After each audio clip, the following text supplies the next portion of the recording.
রাজশাহীতে ভারতীয় সরকারি হাই কমিশনার কার্যালয় ঘেরাও করে বিক্ষোভ করছে ভারতীয় আধিপত্যবাদ বিরোধী জুলাই ৩৬ মঞ্চ এর নেতাকর্মীরা। এ সময় পুলিশের সাথে আন্দোলনকারীদের ধস্তাধস্তির ঘটনা ঘটে। দর্শক, এই বিষয়ে বিস্তারিত জানাতে রাজশাহী থেকে আমাদের সাথে সরাসরি যুক্ত হচ্ছেন আমাদের সহকর্মী জাহিদ হাসান। আমরা সরাসরি চলে যাচ্ছি তার কাছে।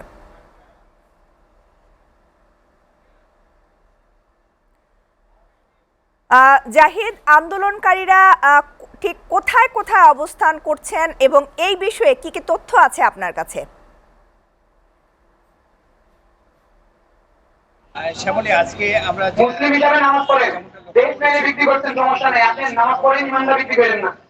৩৬ মঞ্চের নেতা কর্মীরা তারা নগরীর যে ইয়ে মোড় ভদ্রামোড় এলাকা থেকে তারা মিছিল নিয়ে একটি মিছিল সহকারে তারা সহকারী ভারতীয় হাই কমিশনার কার্যালয় ঘেরাওয়ের উদ্দেশ্যে তারা যখন রওনা হয়ে আসে, ঠিক ভারতীয় হাই কমিশনার কার্যালয়ের ২০০ থেকে ৩০০ মিটার দূরে যেটা যে লোহার খাঁচা দিয়ে পুলিশ প্রশাসন অর্থাৎ আইন শৃঙ্খলা রক্ষাকারী বাহিনী সেখানে ব্যারিকেড দেয় এবং ব্যারিকেড দিলে পরে এটা আন্দোলনকারীরা ব্যারিকেড যখন এসে ব্যারিকেড ভেঙে তারা নির্বাচন কমিশন কার্যালয়ের দিকে যাওয়ার চেষ্টা করে। ঠিক সে সময় প্রায় আধা ঘন্টা ব্যাপী যেটা পুলিশ প্রশাসনের সঙ্গে এবং আন্দোলনকারীদের সঙ্গে এখানে ধস্তাধস্তির ঘটনা ঘটেছে এবং আন্দোলনকারীদের মধ্যে থেকে বলা হচ্ছে যে আসলে এই ধস্তাধস্তির কারণে তাদের অনেকে আহত হচ্ছেন।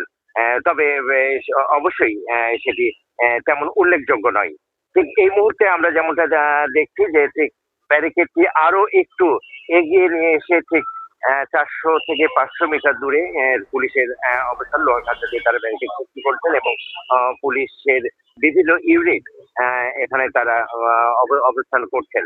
ঠিক তার বিপরীতে যদি আন্দোলনকারীদের কথা আমি বলতে চাই, আন্দোলনকারীরা ধস্তাধস্তির পরে তারা রাস্তায় অবস্থান নিয়েছে এবং এখন দুপুরে জোহরের নামাজ তাদের অনেকেই এখানে নামাজ আদায় করছেন এবং আন্দোলনকারীরা যেমনটা বলছেন যে তাদের একটা তিনটা দফা তারা উল্লেখ করেছেন। এক হচ্ছে শেখ হাসিনা সহ হাদির যে খুনি ভারতে অবস্থান করছে তাদের বাংলাদেশের কাছে হস্তান্তর করতে হবে।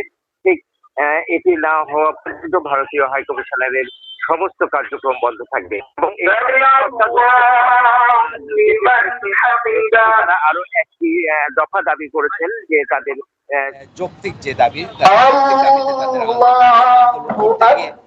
আন্দোলন করতে গিয়ে যে ধস্তাধস্তির ঘটনা ঘটেছে এবং এই ধস্তাধস্তির ঘটনার কারণে তারা এটির বিচার দাবি করছেন।